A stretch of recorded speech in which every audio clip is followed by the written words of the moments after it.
Hey folks, welcome to Green Room on Air. I'm Ray Renati, your host. Thanks for dropping by. Hey, if you like this program, don't forget to like and subscribe. Or if you're listening on your favorite podcasting platform, please subscribe there. Really helps with the algorithm. All right, on with today's show. Today, our guest is Patricia Milton. She is the resident playwright at Central Works in Berkeley, California. She's written numerous plays for them and has won several awards for her playwriting in the Bay Area and in the United Kingdom. I'm very proud to have her as our guest today. And she has a new play that is on right now, and it's at Central Works, and it's called After Happy. It runs through March 29th at Central Works, and you can get your tickets at centralworks.org, and I'll put the link in the show notes. Let's get on with the show, and with our guest, the renowned playwright, Patricia Milton. Oh, good afternoon, Patricia. Thanks for coming on the show in the green room here. How are you today? I'm doing great. Thanks for having me, Ray. You bet. You have a new play coming out that's going to be produced at Central Works in Berkeley, right? Yes, it's called After Happy, and it's comedy. And I got the idea from two different articles that I read. One was about a pirate festival, an annual pirate festival that takes place in Lake Charles, Louisiana, and I saw some pictures of it, and it looked absolutely wild. And I thought it was very funny. It's in celebration of the actual pirate, Jean Lafitte, who was actually like a horrible person. I don't know why they're celebrating it. But anyway, and the other thing I read was about an oil company executive, also in Louisiana, who was starting a greenwashing kind of a scam, actually, to buy a forest and say that the forest was eating up all of his greenhouse gases so that his oil was now net zero carbon. And so the play talks a little bit about the whole greenwashing thing with carbon offsets, which is a big problem right now. So you're dealing with current events in a comedic way. Yes, exactly. We and that's need kind that. of all my plays do that. Pretty much. I have a comic point of view. My worldview is comic, and usually the characters that I write are comic. I have written 2 serious plays, and they're so serious. I didn't enjoy writing them, so I stick to comedy. Great. Well, comedy, I think, is really hard to write. But for you, maybe it's just easy. Yeah, it comes naturally to me, and to me, there's something very healing and very, it just really brings people together to sit in a room together and laugh. Yeah. There's nothing like it. Yeah. And I think we really, really, really need that now. No, I agree. The world has become a very serious and crazy, daunting place. And laughing sounds like the best medicine. Yes. Yes. That's in the play. Yeah. Not in the hospital, but.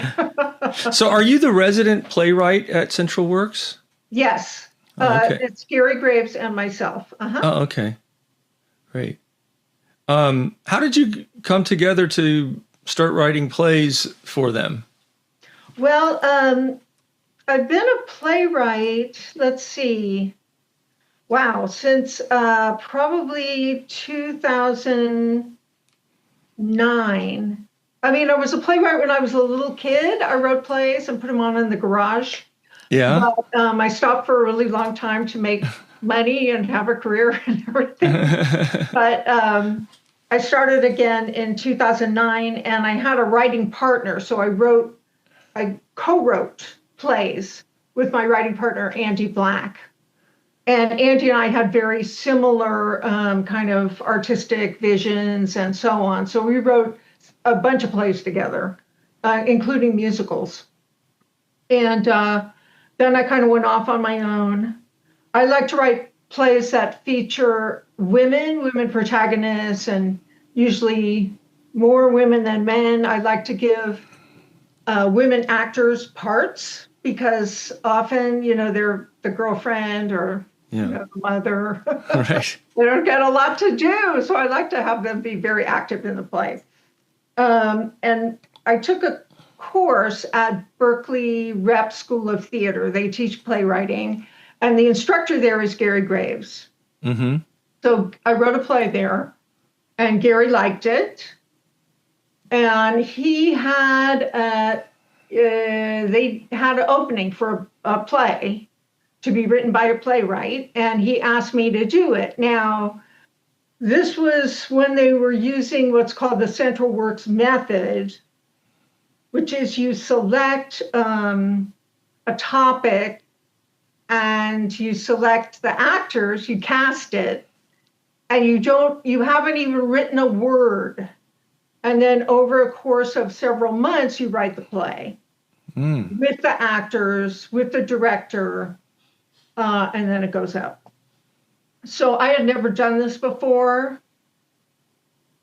Yeah. I don't think I'd do it again. Was there a lot of improvisation involved? There really isn't. The actors, they have a lot of input into their characters. Yeah. So they can say, well, I don't think my character would do that, Okay. Or they would do research. So that was about the financial meltdown. Mm-hmm. And one of the actors had been with, I think, Chase, JP Morgan Chase. So he had a lot of background in that. Okay. And other people did, just read newspaper articles and so on. So there was some financial institution that had a moat around it. So he used that. It was wild. And are you attending rehearsals for the play? Yes, I did. Well, we did open. Oh, you opened, right? Like last weekend, right? The last day of February, and okay. We're through the last Sunday in March. So we still have some time here. Yes, and I do always attend rehearsals. Yeah. And I do rewrite during rehearsals, which is hard on the actors, but if it creates a better show, they're happy to do it. So and I get feedback from them saying, "Can I say this instead?" Well, that's great that you do that, because a lot of playwrights don't want to touch a word of anything they've written after it's done. The thing I love about playwriting is it is collaborative. So you collaborate with the director, obviously. To me, the play is a blueprint. Mm-hmm. And I want the words to be said as they're written. But if an actor comes up with a great idea, I'm going to take it. Well, that sounds a lot like writing for film or television. Have you ever done that? Because I know they change the scripts a lot on the set quite often. Right. Well, and there's usually not improvisation on stage. Right. So, Yeah. Yeah, you don't want to do that to your fellow actors. Yeah, exactly. I know, throw them way off. Yeah. But, and a lot of times actors have really, really good instincts about a scene and what their character wants. Yeah. Maybe better than me because I'm not an actor. I see. Hey, do you have any ideas of what you want audiences to take home with them after the play or to think about? Well, I do try to, I hate to say, I want to educate, but I do a lot of research for all of my plays. I spend, months researching. It's one of the things I really love. And if I ever stop writing, I'm going to keep researching because I really love to learn about all kinds of interesting things. Yeah. So I did research climate change. It's very depressing. But this whole idea of greenwashing is very, very interesting. And I hope people will be skeptical when they hear, oh, we're putting out greenhouse gases, but see, we're net zero because we're doing XYZ. It's just, it's not happening. Yeah. Yeah, it's a myth, right? It's not even a myth. It's just a lie. Yeah, exactly. Yeah. Exactly. Yeah. And what's kept you with Central Works all these years? You know, there are a lot of reasons. I love the theater. The theater there is intimate. It's very small. It's a small space, and it is a thrust stage. So the audience is actually on the stage. Yeah. Right there. And I find that very exciting. If you go, say, to Berkeley Rep or any of the larger theaters, ACT, something will happen on stage and it takes a second to get to you. Right? There's like a half second before you get it. Yeah. And that's not true at Central Works. It happens at the same time as the actors get it. Yeah. So that, to me, that's what I love about theater, is that everybody in the room is going through the same experience at the same time. Mm-hmm. And there aren't very many art forms where that happens. Maybe music, right? Dance are the other two. I was thinking about that. I just saw Paranormal Activity at ACT. I don't know if you've heard about this. It's a... And I was sitting pretty close, and there are moments where it's set up where things happen like one right after the other to create the fear. But I was wondering if the people like way up in the balcony had the same experience I had being just a few rows back. And I was thinking probably not. Nope. Yeah. Absolutely not. I don't think so. Yeah. And Aristotle said that one of the things that you need in theater is spectacle. And Central Works is so small, we don't have any backstage space to put, sets or anything. So we're very spare as far as sets go. Mm-hmm. So the spectacle is the acting. Yeah. That you're right there with the people, and it's really, really great. Always spectacular acting. This cast is wonderful. Wonderful. Yeah. Interesting. I just saw a Streetcar at ACT, and they did it without any props or set or anything. And there were people on stage, and then there was us way out in the audience. And I have to say, I wasn't too thrilled about it because I was so far removed, but I bet the people on stage had an amazing experience. Yep. I didn't. And that's not to say anything bad about the actors or anything. I couldn't see what was really going on with the actors. And when there's nothing else like set or props or sound, well, there was sound, but set or props that they're interacting with, then it's hard to really get a good feel unless you're just listening to words and enjoying Tennessee Williams' words. You were missing the spectacle. Yes. Having the actors in your face. I've written several plays that are set in the Victorian era that have like sword fights, with umbrellas, the lady detectives. Yeah. And that's really fun, like close up, having a sword fight right there in the heart. It's really, really fun. And there's also fan fighting, which was a thing in the Victorian. They had these iron fans that make this really loud noise. And that was fun too. So you have to make sure it's safe, but it can be a lot of fun. Well, I'm the same way. I really enjoy intimate theater where there's a small space and everyone's super close. It's a completely different experience. I think it's better as well. I just love it. I even like musicals that are done in a small space. Mm-hmm, mm-hmm. You don't often see that, but not all musicals work in a small space, but there are more that will than you think. Mm-hmm. Yeah, I agree. How do you also, when I'm writing, I think of the space, and I take that into consideration. So there's 3 doors. So I always think of that, where people can come and go. I'm very used to the space. My plays have translated to other stages that aren't, that are a regular stage. So it's not a problem, but I always keep that in mind. Yeah. Now, you said you started writing plays when you were a little girl in your garage. Tell me more about that. Do you remember any of the plays? I think it was, I had a big family, so I made them act, right? Okay. And I think we based them on like television shows at the time. Oh. So like, I don't know, at that, Get Smart or something like that. So, and then we'd make our parents come and watch. Oh, so I love it. Yeah. And I wrote plays in high school and college as well. Yeah. So.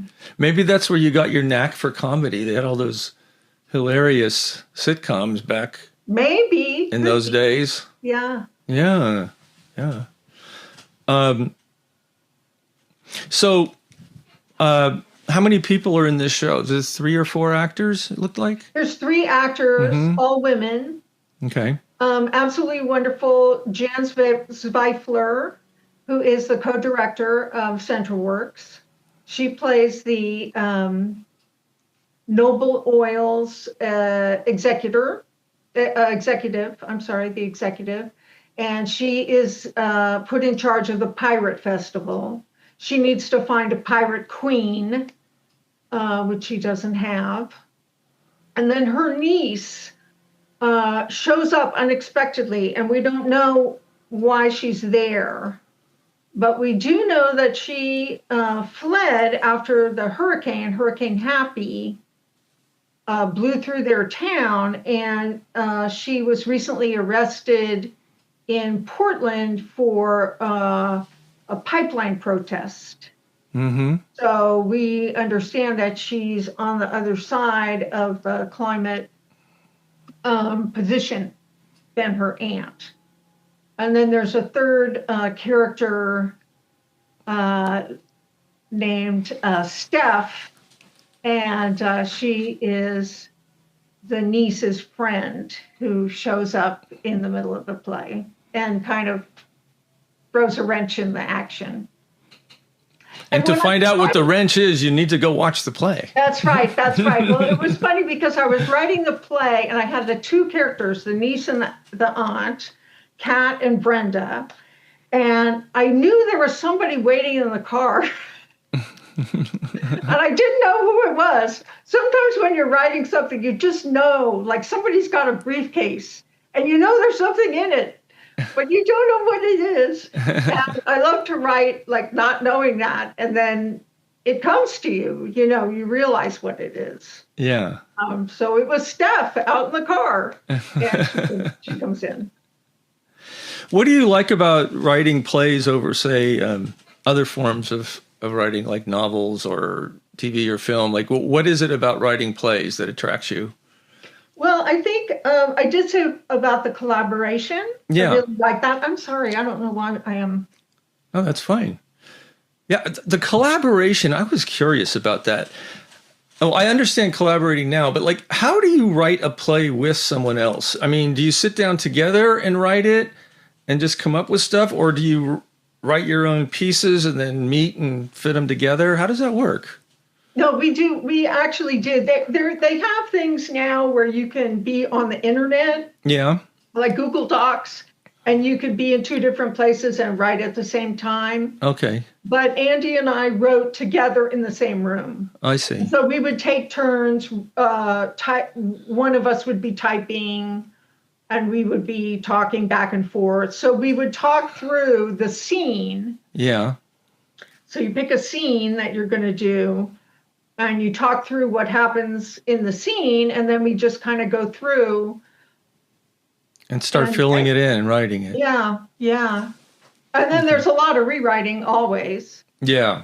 And we have, and it's really important to have actors come in and read while you're writing a play, so that you can hear it and hear where it's slow, or people don't know what's going on, or different things like that, and you can do rewriting from there. Yeah. I also like plays because the other part of collaboration is you collaborate with the audience. Mm-hmm.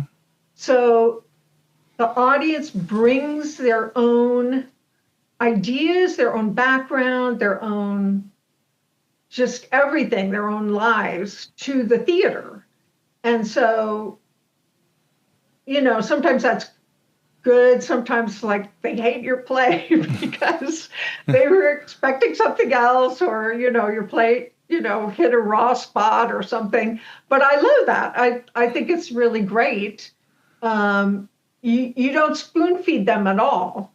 In a movie, you are kind of spoon fed because the camera goes, oh, look at this, and just shows you what the director wants you to see. Yeah.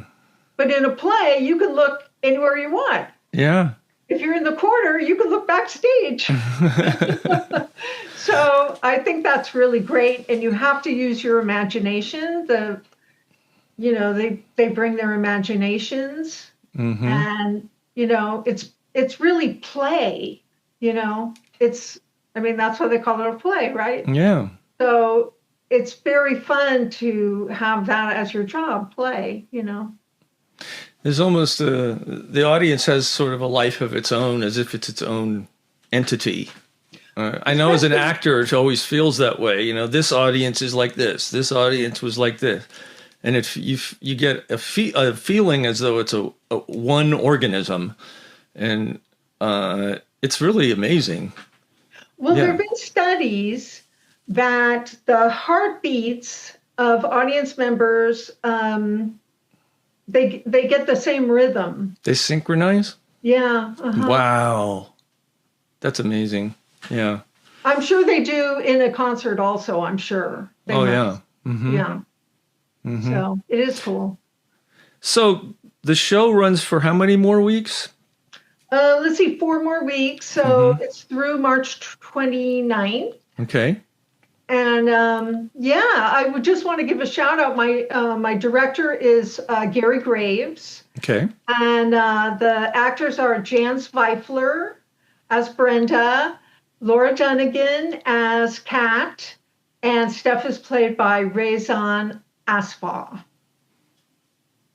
Fantastic. So, and then what are the days every week that it shows? Sure. Thursday and Friday at 8 p.m., mm-hmm. Saturday at 7, and then we have Sunday matinees at 5 p.m. Sunday matinees are very popular, so get your tickets fast for those. Okay. Thursdays are pay what you can, and you can do that online or at the door. So you can just go online and pay whatever you can. And it's in the Berkeley City Club. And if you have not been there, that is an absolutely beautiful building. Just amazing architecture by the woman who designed San Simeon. Really, really amazing. It is beautiful. I did a couple readings there many, many years ago, and I still remember how wonderful it was in there. Yeah. I live down in the South Bay, so I should get up to Central Works and see something. Maybe I'll go see this. Come on up. Yeah. Great. So I will put all of the information in the notes. So people, if you're watching this, you can just go ahead and click on that, and it'll send you right to the website where you can get tickets. Sound good? Very good. All right. Thanks for visiting the green room today, Patricia. Thank you, Ray. Okay. Have a wonderful weekend. You too.